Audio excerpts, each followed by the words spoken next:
Sandwich ઘણા બધા પ્રકારની હોય છે, જેમાંની એક છે વેજ ગ્રીલ સેન્ડવિચ. તમે એને વેજ ગ્રીલ ટોસ્ટ પણ કહી શકો. બનાવવામાં એકદમ સરળ અને સ્વાદમાં ખૂબ જ ટેસ્ટી. થોડી તૈયારીઓ તમે અગાઉથી કરીને રાખો તો એ ખૂબ જ ઝડપથી તૈયાર થઈ જાય છે. રેસીપી શરૂ કરતા પહેલાં જો મારી ચેનલ ફૂડ વિથ ફાલ્ગુનીને તમે હજુ સુધી સબસ્ક્રાઇબ ન કરી હોય તો પ્લીઝ જલ્દીથી સબસ્ક્રાઇબ કરી દેજો. કોઈ પણ સેન્ડવિચ હોય એમાં મુખ્ય હોય છે સેન્ડવિચની ચટણી. તો સૌથી પહેલાં આપણે ચટણી બનાવીશું. જેના માટે એક મિક્સરના જારમાં 1 કપ ભરીને તાજી કોથમીર લઈ લીધી છે અને સાથે લીધા છે 1/2 કપ જેટલા ફુદીનાના પાન. હવે એમાં ઉમેરીશું 1 ઇંચ જેટલો આદુનો ટુકડો, 3 નંગ તીખા લીલા મરચાં અને 2 કળી લસણની. ચટણીને સરસ બાઇન્ડિંગ આપવા માટે 2 ટેબલસ્પૂન લીધા છે દાળિયા. દાળિયાના બદલે તમે કાચા કે શેકેલા શિંગદાણા પણ લઈ શકો છો. હવે એમાં 1/2 ટીસ્પૂન મીઠું ઉમેરીશું. 1/4 ટીસ્પૂન એટલે કે 5 ચમચી જેટલું ઉમેરીશું સંચળ. 1 ટીસ્પૂન ખાંડ ઉમેરીશું. ખાંડથી મીઠાશ નહીં આવે પણ બધા મસાલાઓ બેલેન્સ થશે. હવે અડધા લીંબુનો રસ નીચવીશું અથવા તો સ્પૂનથી માપીએ તો 1 ટીસ્પૂન જેટલો લીંબુનો રસ લેવાનો. સાથે જ 2 ટુકડા બરફના લઈશું. એનાથી ચટણી કાળી નહીં પડે. અને પાણી પણ એકદમ ઠંડુ ઉમેરીશું તો મેં અહીં 2 ટેબલસ્પૂન જેટલું ઠંડુ પાણી ઉમેર્યું છે. થોડું પીસી લીધા પછી બીજું પાણી ઉમેરીશું.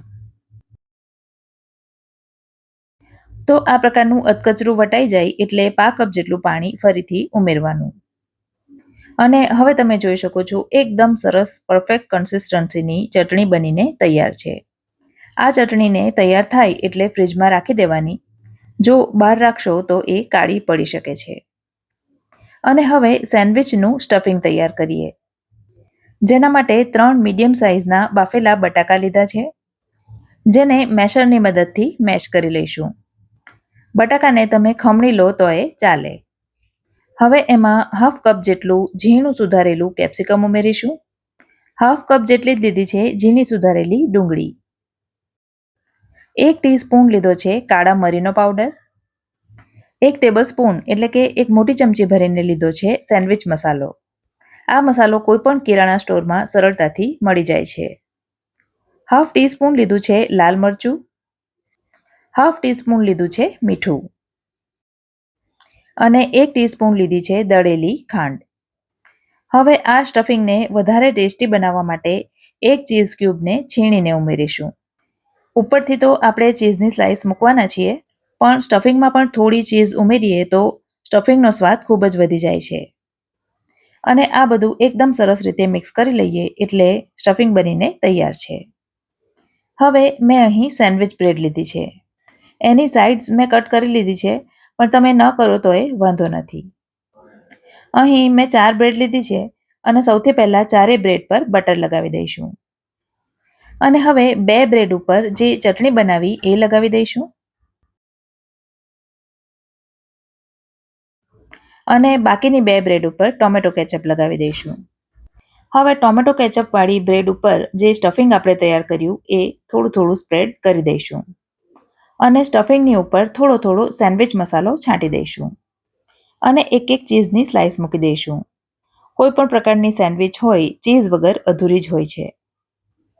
હવે બીજી બ્રેડથી કવર કરી એને ગ્રીલ કરવાની છે. પણ તમે એને તવા પર પણ બનાવી શકો છો. ઇલેક્ટ્રિક કે ગેસ સેન્ડવિચ મેકર હોય તો એના પર પણ બનાવી શકો છો. મારી પાસે આવું ગ્રીલ પેન છે તો હું એના પર બનાવી રહી છું. સૌથી પહેલાં પેન ઉપર બટર લગાવી દઈશું.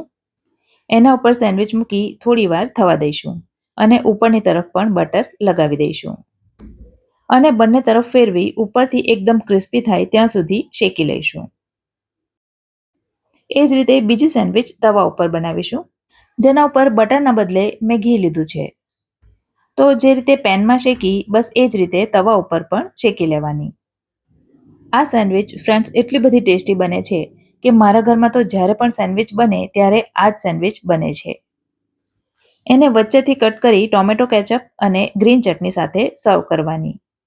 આજની રેસીપી ગમી હોય તો વિડીયોને લાઇક કરજો અને તમારા સર્કલમાં શેર કરજો. ફરી મળીશું આવી જ એક નવી રેસીપી સાથે. ત્યાં સુધી મને રજા આપો. આવજો.